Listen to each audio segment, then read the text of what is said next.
Premtobre Mama Yamamunina ha Yamakwa do Adom TV. Premtobre Kasee so we are some see the Brasso so TB sa Adom TV Premtobre Kasee and some doso. The etoja umubia obetini. Also for rapomuden so kwabna minta kando say ye see eprobosumeno emua. Na wo pepe pay di kind no on be free primary health care program no ebehye asie. Aboso kan spare parts dealers association so ama ohome so say tax ana VAT for phobia mpanifo ede urban wohwe na wonka ne yie ntesa na wotwe baako wo ma hu sakraye bia wo mu a aban ebete wonka. Greater Accra Regional NDC organizer Anthony Nupenu ede was majority caucus moyenya atwomfo pa de ntimo de sansem na to dwane de bebro sansem we ye de agudie beka ho ye beka obi man so ani gidie wom ne aka bomo bro Adom TV Premtobre Kasee o share live on Facebook /Adom TV Extra Go TV 119 DSTV 280 oko YouTuber search Adom TV 2 na kwa AdomOnline.com ensemi ne semafofo bi ewo ho bidi afia amankwa tamaklo yada se afia di miente said ensem ne nchemo ankasa etie. Aboso kan spare parts dealers association na nei one more kasade efa a value added tax for 4 year penifo ede ebe one the co-sign ne more de man penifo na wotwe baako sam penifo anyen sakraye ewo mu no omokoso eye ne ewo ye na obete wonka.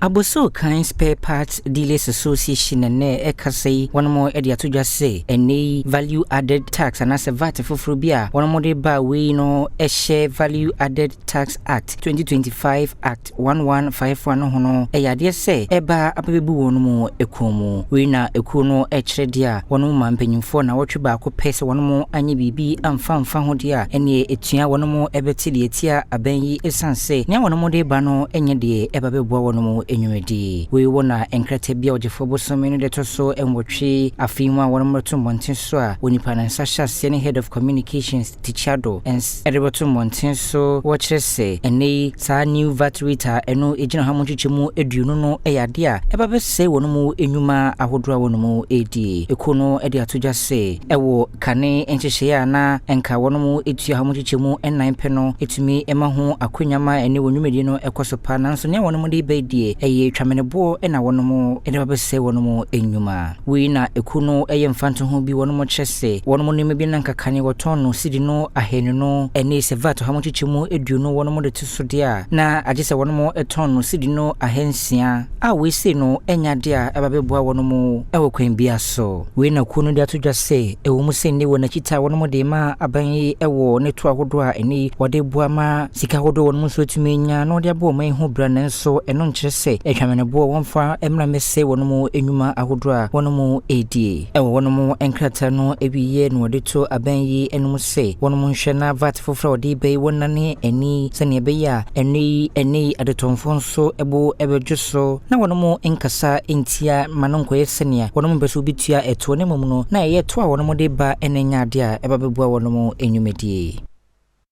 Professor Charles Adom, Director of Grievance and Negotiations at Fair Wages and Salaries Commission, or the other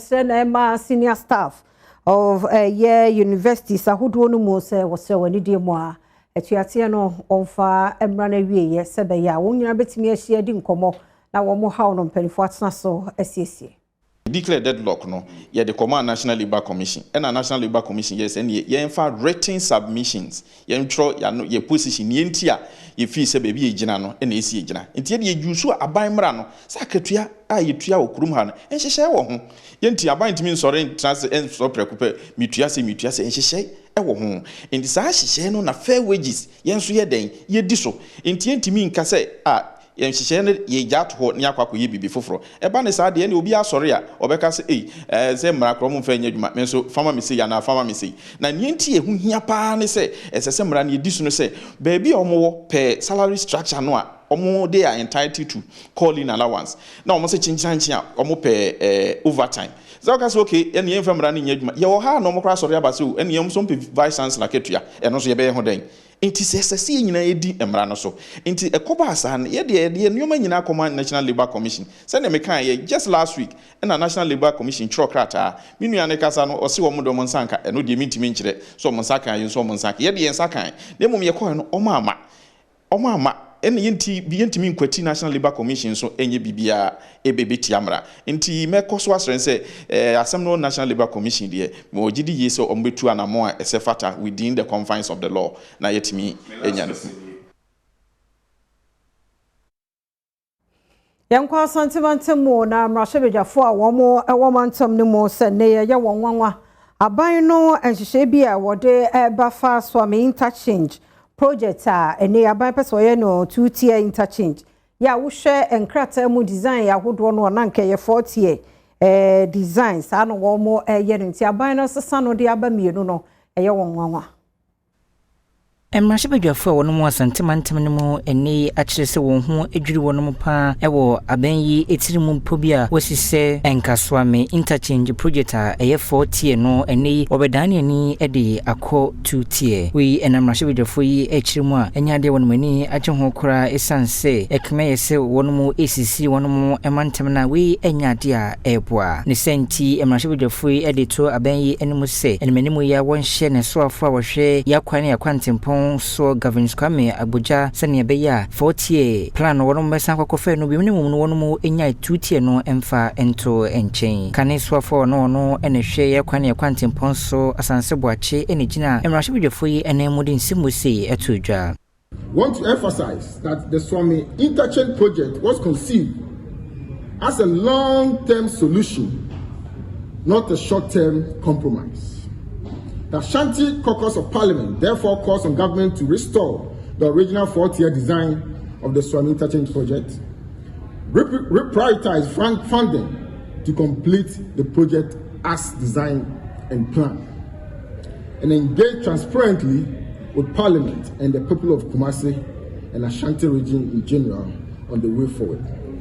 Enwechino and some fulfilling so one more sign the Kanwan so any.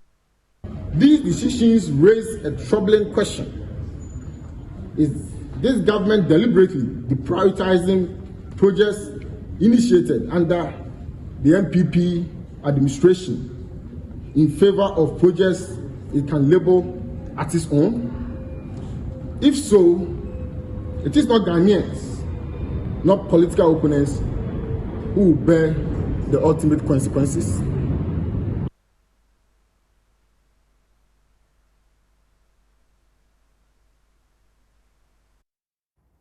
Ento akase no eso na ne ya meka sei NDC amanyoko no mabi ya wo bare kase atwema wabiaja north mensimu asantemantemu se ohia no ye edi free won penifo ho won krata wode bra wo mo se 24-hour economy market I was esi no bare kase ne won de aba esuofo Adehye edwadifo ene NDC mabi a homo ewo barekese no ewo atwemanwa biaja no of mensin no ewo santemantem ha eye oyechedetia homo aban ka chepani bonu kwa edu se homo susu se 24-hour economy market a ben ABC bi wo barekese no aban ka chepani wo pese wode ekokuru foforo so a homo chese nka homo entiase homo demonstration homo de honkrata koma asamre bedwa no ene NDC mu mpanifo mo santemantem ha homo chese na watwemiensa nie homo ntehwe emfiri mpanifo ho a nei homo asa friends and jofo nhie mu mpanifo no se ya hawo nyina ne se 24-hour economy market a His Excellency John Dramani Mahama body tirimu poso wode ba na ye de nya enim se babare kese na nso yanti kitam yanti jam yete ya ne se yesi ye de kwa asaman after regional minister me kan kire nso also de kwa Asiofia aye de petition ekoma party mpanifo e de bi koma constituency executives e de bi so koma regional executives e de bi so koma presidential staffer e de bi koma regional minister abepim samre na wochimiensa ene ena ene mo kasei yenti ho hwe omoto omonka se wiase eti yakeka funu na ekama adampan ntisempanimfo egbomaso nnua amomo petition na omonhye ne nso se NDC party no na omugu no opomu party mpanimfo dadaye party mpanimfo haye na mo wonu se ye ne mo haye e party na wo mo egu no party na wo mo se no watwema nwa bieja ha tituru di nyina kwa akogya ye NDC a wo mo de ne bre yen so yentre ka sare se o se du theater na ti regional minister Tanechi, Plato Savoka Tanechi, and of a party penny for national executives, regional executives. Batch and form and Aquasimu Omachi, and Nutin on the on was OABBR or back into only the OABR also, and only how we bring our constituency here from it's a slam penny. Premtobre Kasee na uguso show Adom TV na yatoso na ya konsem foforo emu so for hwapomde so kwabna minta kando sa bino ye ni obetumi bia nyame ya Adom probosumi no ye shane mu pepepa free primary health care program no ebetumi ayedwuma. So for help on the home some so kwabena minta kanda Obama na say free primary health care dwumadi a aban aye na dwene so wode ba no e sha see for resu busume na otwe di kan no mu na odi nsami to dwa bra wonu mo kan bi yi wo man mu ene wonu mo a odwendwene wo man hu nsam from civil society for ekohia ye na wonu mo dwendwene pomuden hu nsam mu na no eno de atodwa say we eka aban ne hihye ya wode go ho se ne be ya ma pomuden agina ne na so na ato apete Ghana fa na nyina na wonu masa National Health Insurance Scheme no emu ketepa. The BB a friend say free primary health care as a chire nyina ne say ye onyarewa binim wo ho na wo yare na akọ hospital a ye classify ne say ye primary health care. Ni sa anyarewa no ehun hia se wonya sika ansa na akwa yare sabia ebi say malaria ebi say bibia go honam ebi san yarewa wuti ye wo ya ne ma no nti no free primary health care no baby out bia I also want access to a quality healthcare. Until I was here, yes, and a beya, sir, just we a beya juma. Until free say, ye John Dramani Mahama by your mampany. You say be brena or diaba Mahama cares on capping of the national health insurance. Until when I free primary health care, no, a beya a becquaco cat, dear, or the kayan, not a my apumudin, some a jan and I so. Yentoso na kwada so municipal chief executive Yura Rekasibe ene ya meka say wa yenyame so ade oni na dwuma yefo a eyedoa dex CB 230 ene a teacher for table ene won konwa wode ama mensin no se ne fa hwe nwumasua so se won monye na wonfa eni dwuma enche e wo schools ahodo a ehye mensin na se Wakwada sumensi no emu no mfitiase suku makomako enkono na wansa atimi aka adesuafo ne akyerɛkyerɛfo enkonya ahodo a eba beboa ma nwumasua emu atimi apeja wa bere aban kra kyerɛhwɛ kwada sumensi no ɛso onmonyamfo Eric Asibe ɔde enkonya yi ɛhyɛ akyerɛkyerɛfo mpanyufo ensa ne Adom Kasee ɛtwetwe nkɔmɔ na wɔkyerɛ sɛ ɛyɛ request a aba ye table so yenso ye hu se no ensese ye tena se tu wana mo e se kwada so ye municipal dia ene ensese ye school ankwala betena eye blocks so ana se on betena duase ana se on betena eye bench bi so keke se ye ba bia obi aba obehu ni se edin no ye bono se municipality no emu niema efata emesre nyina ni se ade no kɔ no mo no ye maintenance culture ade a ensese ye didi agro kra ye de yakasa education de ye mfe ni agro na no anso ne ade a enim se oman bia peso ognya ne nyina so a obetimi ahyehye ne yie na daachi ne nyina so no so atimi agina yie. Owura Louis Boache eye Deputy Director of Finance and Administration oje nioma no ewo enwumasua so ye no edin mo e no no so ede abasebo ekode ama aban no eye manigi bebre se yenya saa enkonya dudu yi enkonya no eye dual desk enti se de na ye kan betimi afa enipa ahena adusia na tables no so for the teachers na ne chairs enso so ye 60 enti ye hia mo de ye hia no ye mo but once I start na MC kasa no se omo aye no in series enti ye bomba ye wa reshimu se nyankopo be koso aka omakoma na de aka no omotimi de aboa na empuntu aba adekire ne adesuam ne krakra mo Owura Afrane Thomas eye headmaster edema denchembo so MA Business School ejina akyerɛkyerɛfo ene adesuafo no anamo ehyebo yehwe behwe ye ne akyerɛkyerɛfo no na ye pon a hwese ombatutu aponu se be nkonwa na mo sisan kogu abonte na nkonwa ne nsɛsɛe na etimi abɔ ho ban se be ombetimi foforo abrɛ Sukura ya wono na sheja chepram so senior high school ya Benjamin Che Ampedu ene ne wo kire se ne se school ni gina na so bono homoden wo nwumasua mu ana nyina no eye ntete pa ya wo de school for no afemo 150 feet speech and prize giving ase no den semi etuja Da chepram so suku ntoaso no anya mfinhyia aduonu enum enam so amoden kasa ho ene abasobo akodiama adesuafo ne akyerkyerefo a waboa ama suku no animonyam guso epeja headmaster edema eye suku ntoaso yi eye orura Benjamin Ampedu edi adesede ekoma aban no ese ade titru panti a ye celebrity school ye nne no kire se ya nankofo pi kase ja chepram so de mu wo bibia bi is a more former student no yeah minister for education no kre nanso no still ye hia niam bebre challenges are wo school no edoso dodo na bi ni say projects are aban chance a wo ye maye no edoso de ebi ne administration block, assembly hall, dining hall, girls dormitory na sa projects amakeke nyina no emu bie no no ma yewie dodo na ye 80%, 90%. Nti na akonya base no ne ye besre adofo aban panifo philanthropists ene obi bia all students say omumbre school mu na projects ayenwie no yetimi nwie aban kracho no ene hwe bosomtwe mansi no esuo onimonyamfo Hamid Abdallah edi anu yie ema school panyini no ese enche kra wobehwe so de nneoma begu apono so ama aban atimi aba bewie dwumade ni nyina the number of personalities are say school yatete wo mu a some of the challenges are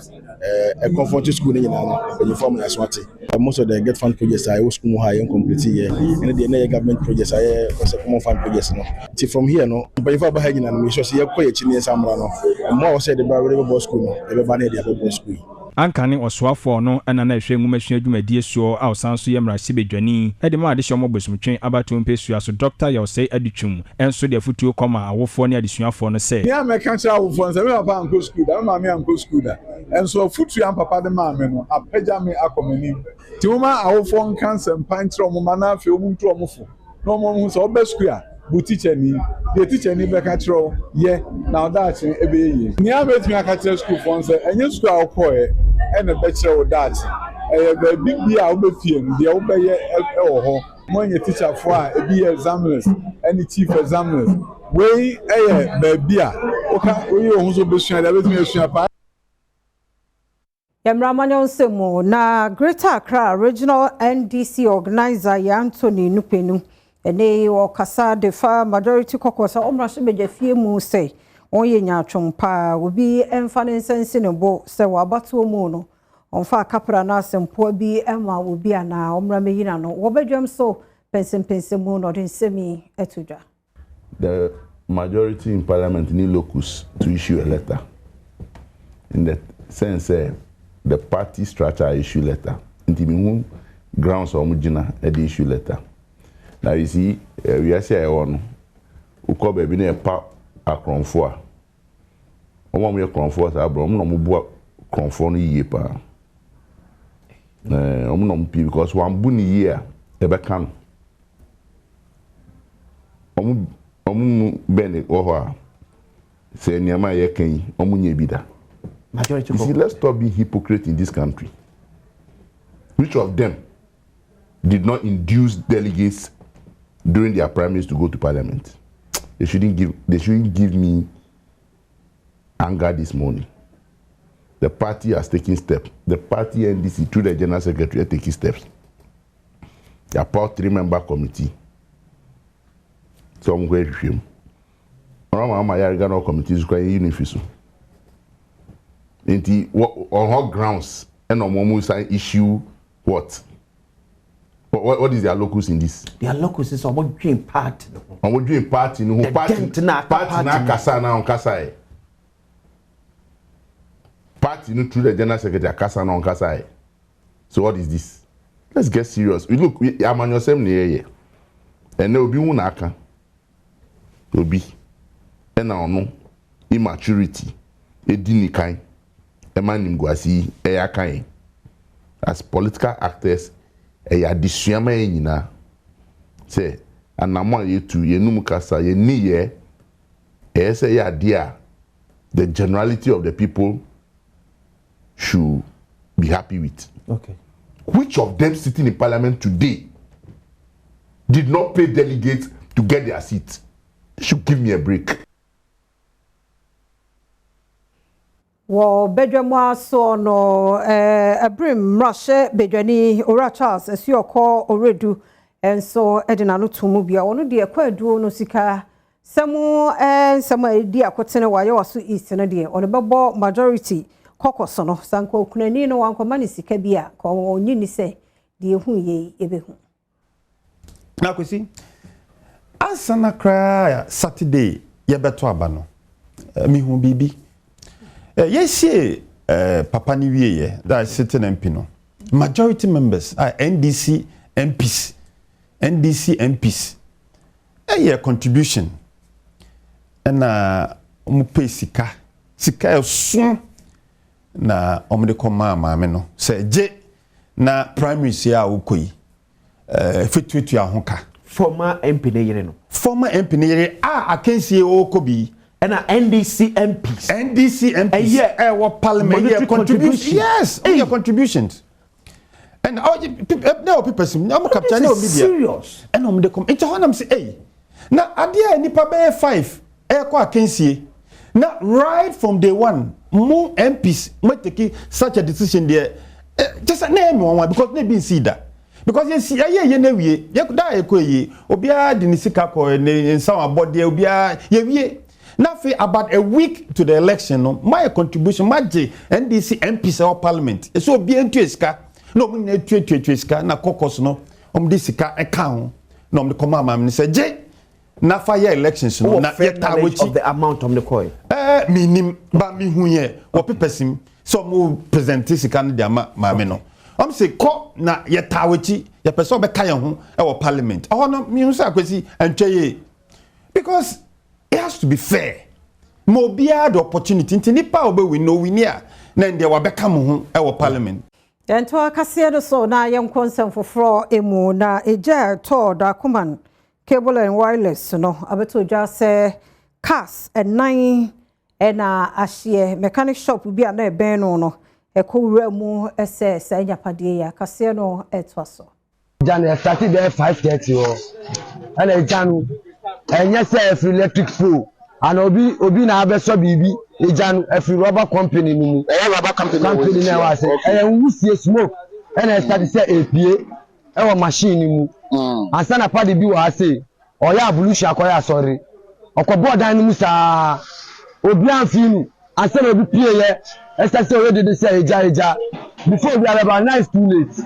bibi anu wa be and then 3 days na me gina car bi so wa say mu say na eja etom e company ni and am say fita ni ba ko na am ka tell say on be hwe eja na etom ni ya formal kasa and do 3 days ha be hye and 3 days na ni and ha hye no say fe go for na e pia cars ni na say obi a pia cars ni quality na ke ya hwe say e betumi adu inside ho jana and say yeah me yansi ni ya ko we less wade no mama dia no muti mama share property and wireless. We call this place Ponko Park, where there was a reported fire outbreak in the early hours of today from 4 a.m. coming. God being so good, 2 appliances were dispatched to this scene, that is Industrial Fire Station and Dansoman Fire Station. They got to the scene and they were able to bring the fire under control. Currently, the fire is finally extinguished. So, in your short, so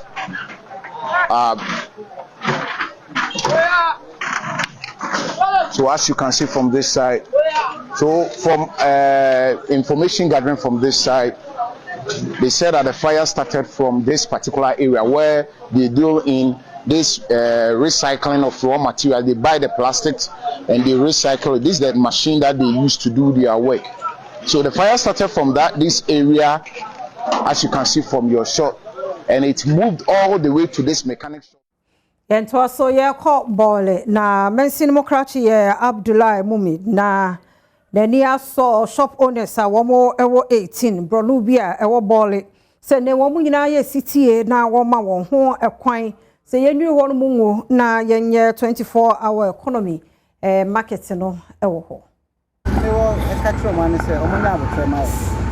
na development it is on level of discomfort okay nti ya assure you omo enye nne na ye no ma sha ase akasa obia o ha no ma affect me bia ye see project ni bia ye meba omo nyina anya afanya bia omo ma ba ha bia ya sha ase ya compensate obia ska bia so fi bia ma assembly resources na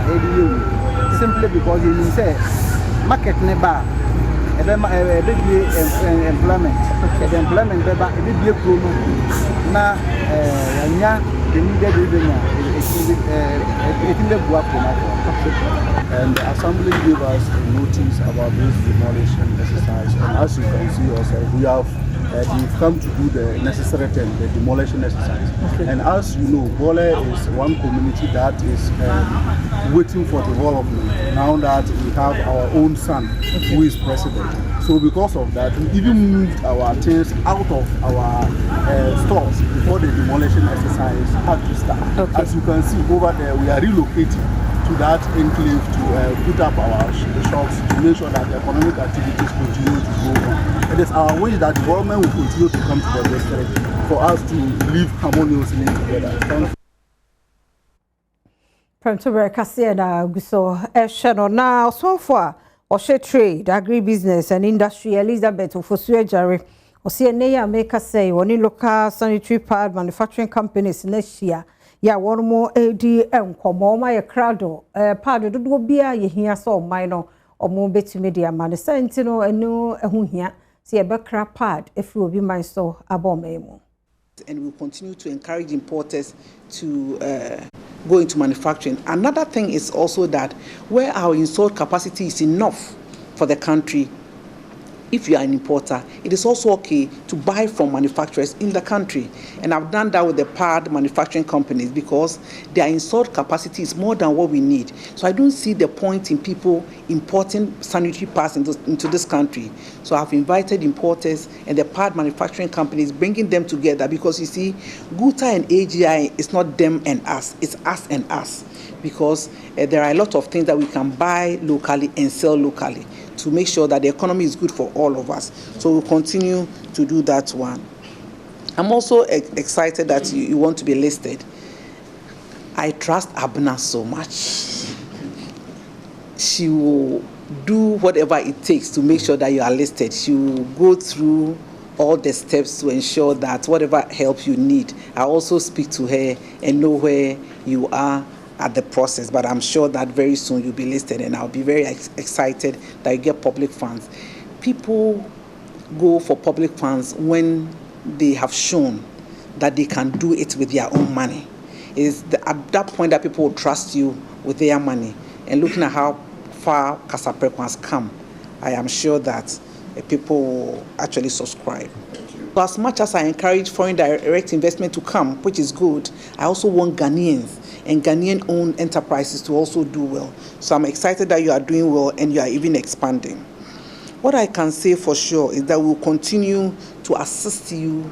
in whatever way possible to make sure that your businesses thrive. Aban guso ya wo ye enieme bebo akuafo na ne won ebenya chefa wo mu bi no eye wona edo kube enene ye de won ba be fantiti ahodo mu beboa ama kube no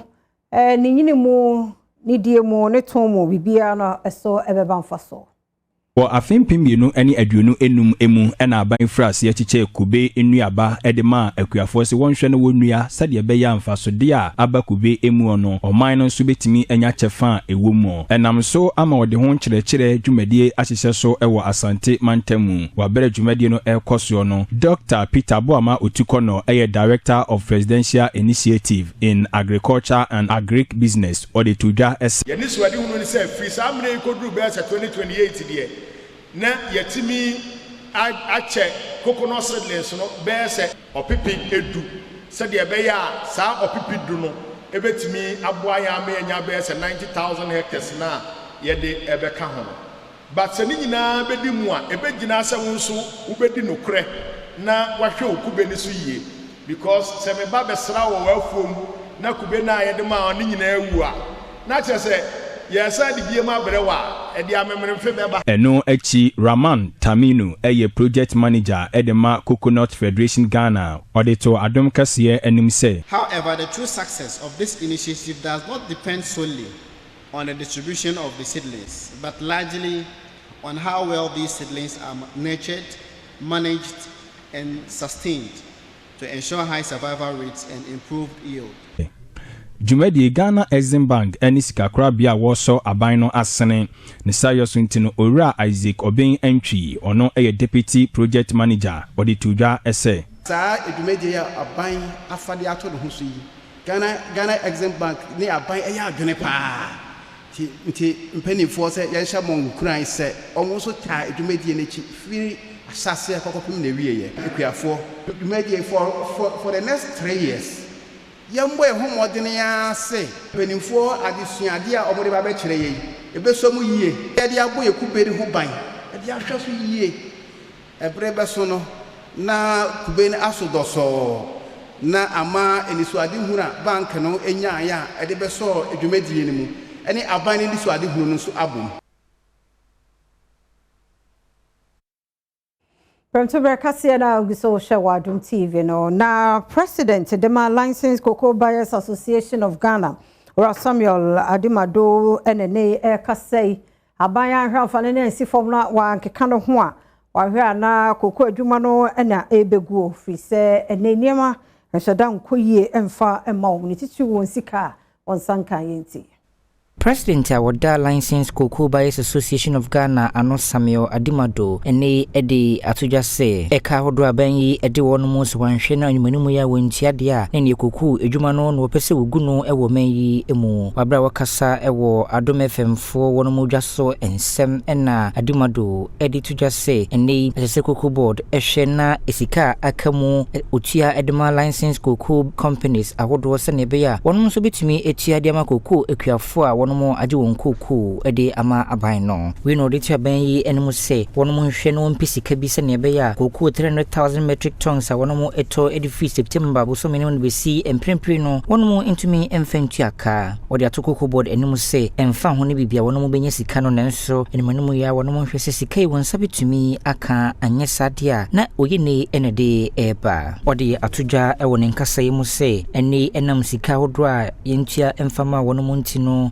fu pina de ese wono mangasa ekope abanbo sen no ehunsi hu ejina ha mu chichemu eduno enkono echiripo enwotwe a ebewie se wono so de bebu wonkoku hu bra no na sika wono munya nyina eye abanbo sen na wono so de kwakotua we se enyade a eboa ode atodwa se syndicated funding enim no eni ahwe asese tim ne senti esese enema wono mo esakra eni netime eboa ewosa kwan no eso wosanfa akonya no so de cocoa board enim se eni sa efutu ni kokobo yi wode makoko board enam ensama abeto monten so se bosom bibrini na kokko etukuafo yentua wono mo eka wese ayade a ka wono mo ewo nyuma emu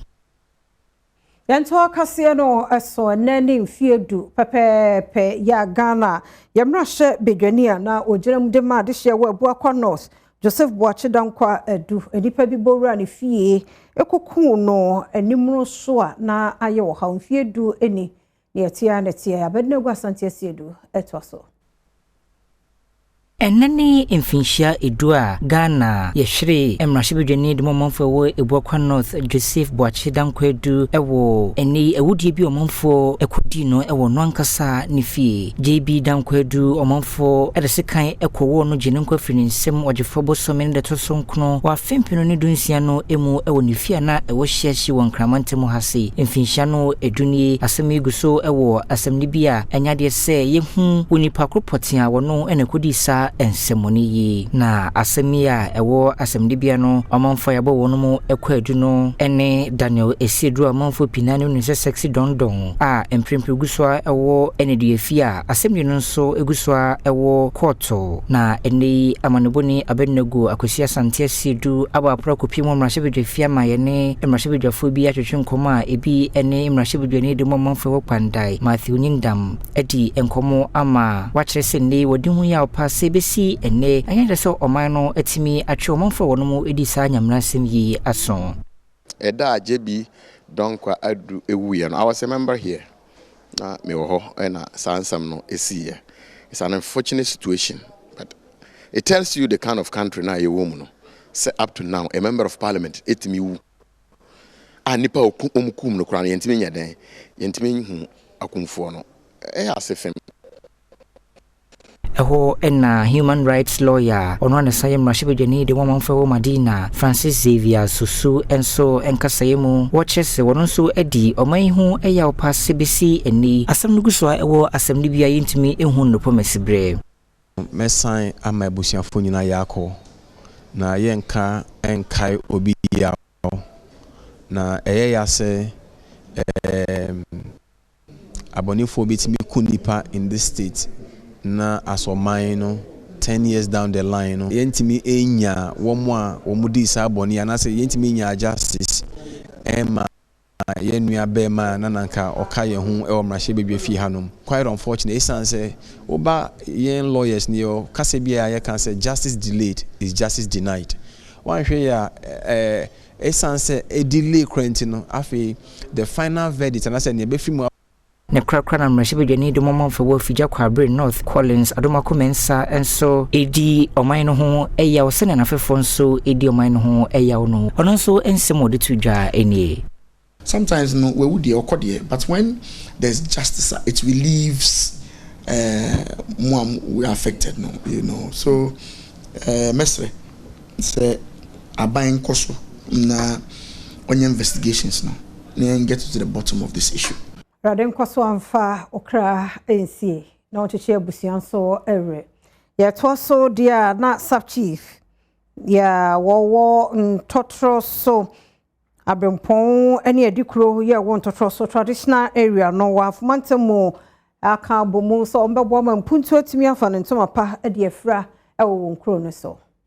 Abrampon ni edikuru ya omwo ntotoroso na namatrankunya afumantemu ene wonu ma hye bose ombeso wo hene poporo wo ho asene emampuntu dwuma de waye bi ede ama wo mpotemu pa na adwadata ya ombo no ntotoroso ede ekire wo mani so ema wo hene poporo wo mpotemu ho ena na nakwasi amoa ya wono ene Abrampon ya wo ensunyame ye ede tudwa se wono de mpuntu de ede wakoma so pa na omahunu se na nanso firibra odini si akonya so wono waboa emampuntu dwuma bebre aba honom eno nti wono bekoso ata na chi dwumadi ete se abapa na okire se nananom aboa ama omanfo asetenem akwanimu pa se onwumesuam apomodin mu enwumayem ene de keka ho de otumi aso mabunu asene omonso ene gye ho a wobeboa ama nani so ade hunu bia etumi abamu ede ama no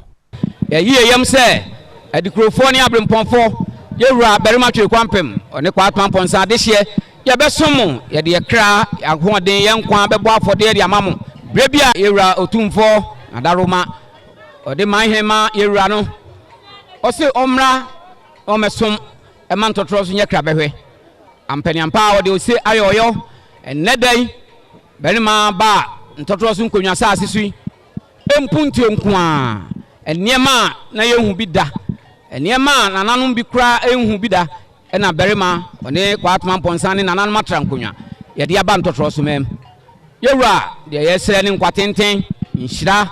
na nkunumdie no ba hima kwa atman ponsane nananom atrankonwa eno achi no hin poporo ya owo ntotoro so ya osane banode ni de ma afumantem nananom atrankonwa berema atwereko ampem ya otoso miensa enso de tudwa se wono mu a ohunu se afumaso afa hye ya odi ne mpotem ho eye abosomsom enti won pese odon ho behye mu no won san kwadwene ho biem frisanya no kura de biara da okira wo mudi sa afa hye no ede kire wa mamre ya na asantehene ose twa bie otumfo tikokɔso ne nsa ehyase ya wa makwan se wo mutumi di afa hye no a okire se amanfo furu nkrom mpo ebehwe ede kɔ ekɔkɔgye wani pa entwosere afi omanfo nyina mra no meta na chi wabra ombedi apomasu bayra fa hye afi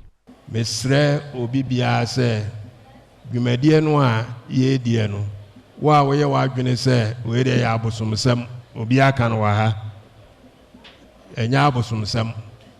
ene woti ho des wa nye afahye ewo krom ebi no kura pre ezo omu a befosu so omu ebe kreti afahye ama wo mo ho na ha de eye tetetetetetete afahye nya afi na ye be she ase ewa ha otumfo na de ma da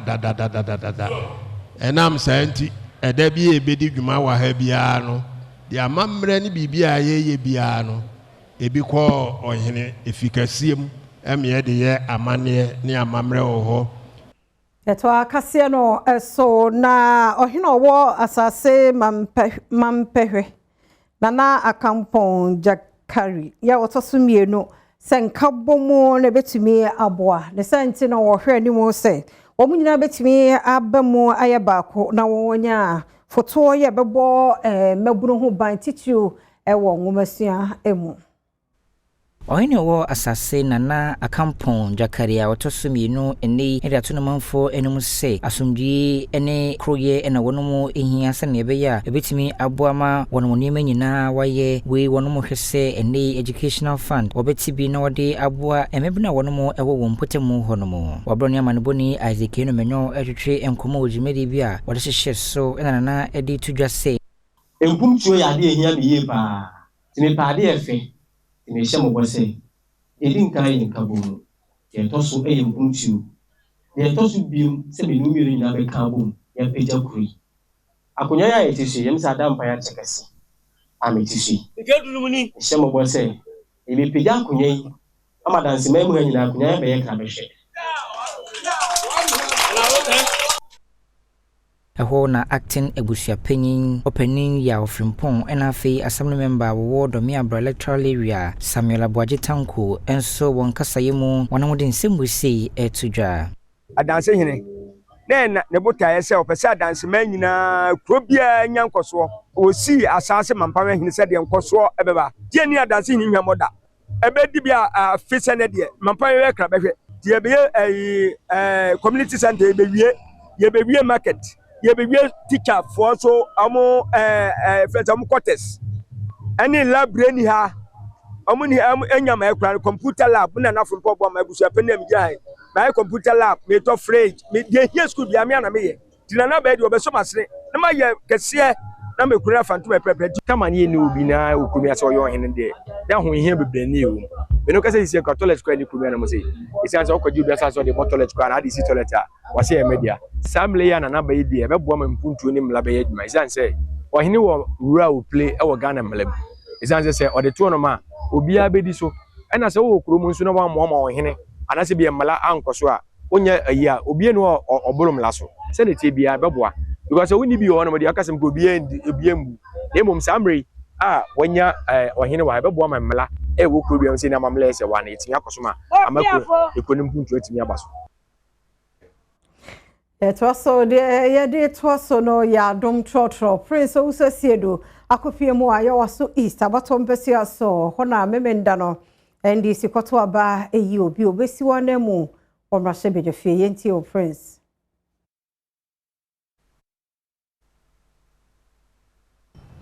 Baby amihoyi eye ayawaso East Baba Jamal ne office yene Baba Jamal a ono ene dinkunim ewo nano NDC amanyoko no womo primary a womo yeye ewo Nima cluster of schools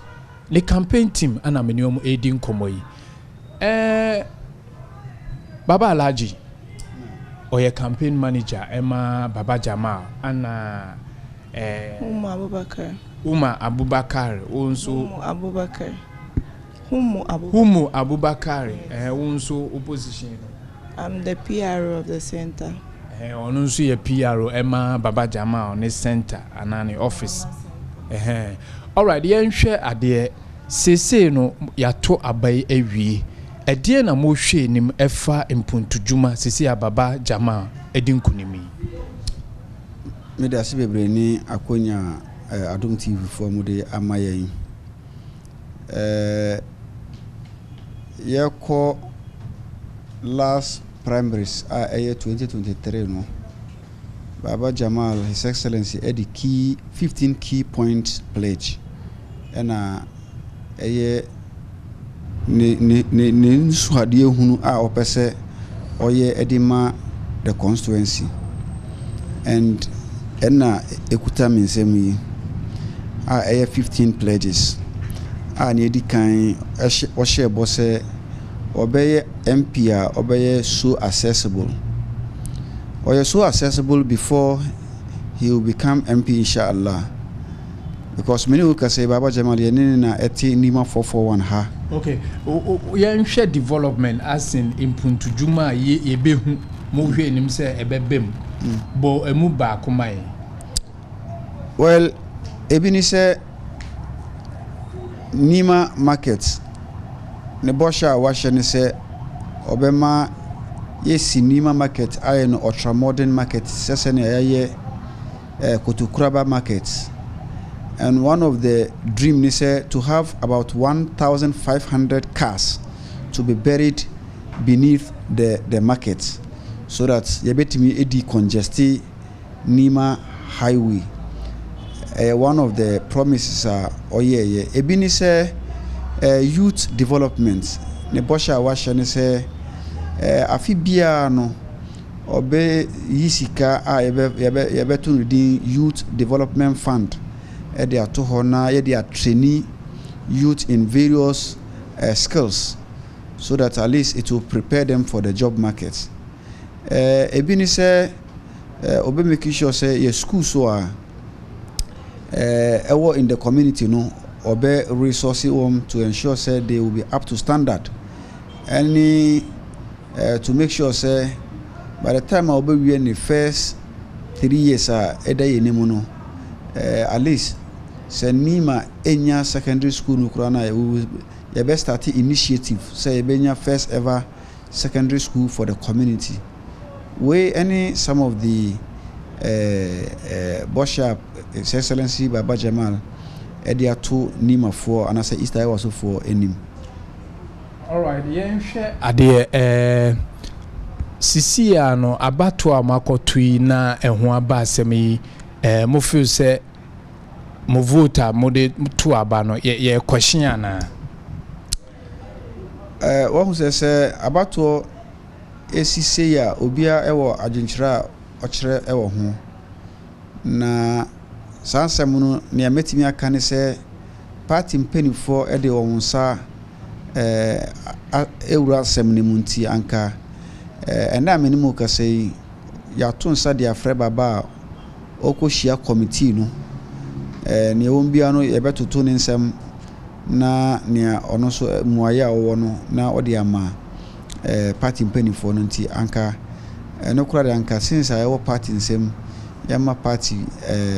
endi hu nsem na ne wombia no ento akopem ochina de party bewie national executive committee meeting no na ne wombia no ye de abeto abontin. Okay, minim say party ho there but we are delegate me boy. Pacho me delegate. Who delegate? Who you delegate? Me delegate. And who you delegate yen hwe wo there ya question wa bato a wato no unim say wato Baba Jaman wato amane so ninkunim. He say akoba ne say no office ya question. Exactly, because Oba and we listen to his message and we all agree with his message and we resonate with him. Adia okan na enwa na ehun hia ye East Iowa constituency. One of his messages had to do with idleness. We have a large disturbing number of youth into drugs like smoking and all of that. One of his message and his pledges states that when he comes and wins as the MP for East Iowa, Obe make sure say he will make availability of jobs to stop all those idleness in the constituency. Because if you look nti praise also see do no Adom trotro nyumre kase ahodo mo no ye nsabeka de do so no Premtobre Kasee akwasi body ese do aye krado memo akwaba ibi aboko 6 pack na ye adwuma ya meguso den de to men weekend is ara me dodo mo akame so na me hu animu me daye no me se matwa so yesu hu animu daye me daye mo na me gina me sreme aka okokoro mpe ti ho so ye na ye bibi fa why bacho mo me ntwe homra ono wa na ono awfre me wo beto no ha enti yan komra Kasee everybody etwaso. Wow, yes, I'm a quab and master. I would even some net 12 so set Premtobre can see, and of course, what you must say, get the beard, demo clean. Some directors are monitor no say fans or Kwashian or Basia, Jai. And he never beard demo clean their videos ever about her son, ever to what Saudi Arabia, and I may shall say fine. Now, Saudi, Ronaldo no Montoquan, so what? Stop. I'm a cost track, I'm a 2 games straight with more ball. Because it buff. Now, no ball, now I'm mobina, Ronaldo, ni ball, no move. First, no. Obia kitaka the yellow no 127 Cristiano 7 Cristiano because Anna fans na say Ronaldo to kwa na walk no woman walk dia momo obia me man fans omo no walk adia momo anya sam ketwa etiane se abati su park ni so bati su omo tim ne jebo su o say Ronaldo o ye su no ti no mu nyina ye ni say fans no omo nya Ronaldo mu serious o nya sam ketwa ala me de mouse ano ti Ronaldo video ni mama sound kakra me hwade brota Cristiano kumasa sante kotoko afiem te na FA Cup mu ya wo penalties bi e mo bo ye fans ne bi ya na manfo se na penkra ne om kokasa yansa na e be bo no nti e bia na kasa no na penkra ne om ka ye no na bia se boy usa sometime kasa no ba ofie kura no ka bia na wa ya ina wakodwa tie se se boys no se na kasa na anya om de o se de nti bo no mo bo no na hu abo mo se de odwe wa won tie se taman for ye de ahye na se na kasa na ama ya ahye om no oh how ye tie de se ma na de tudwa na dwa insembesi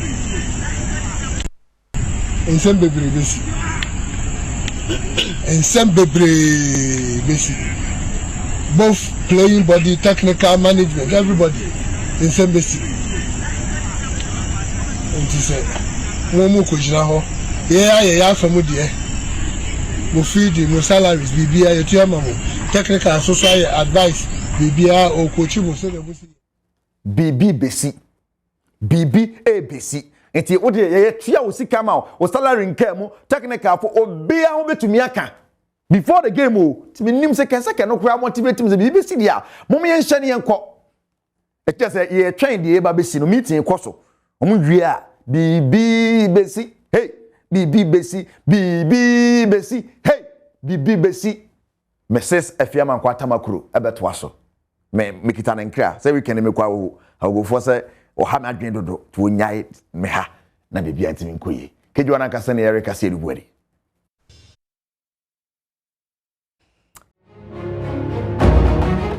Enijisem mudie na yade to so lawyer Adom na ne obo Adom to fo nyina kokono bia hwe no yie so don session krata bia se management se contractor wo mo enhwe se amamra hodo wo mbedi so pepepe se be ye be wie da chi bi obi meka se obi edi besika na obi abumi afaso na bibi etesa amra no enye adwuma.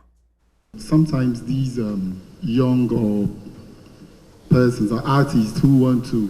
in quotes blow up are ready to take anything at all just to get them there, and so they take some temporary benefits and sacrifice the long-term economic rights that they could determine from their work through the kinds of contracts that they probably end up entering into. Thinking about this, I asked, Yano Sonadum TV, Premtobre Kasee no yedisi, media fear amankwa tamaklo, obrajumedino etwaso.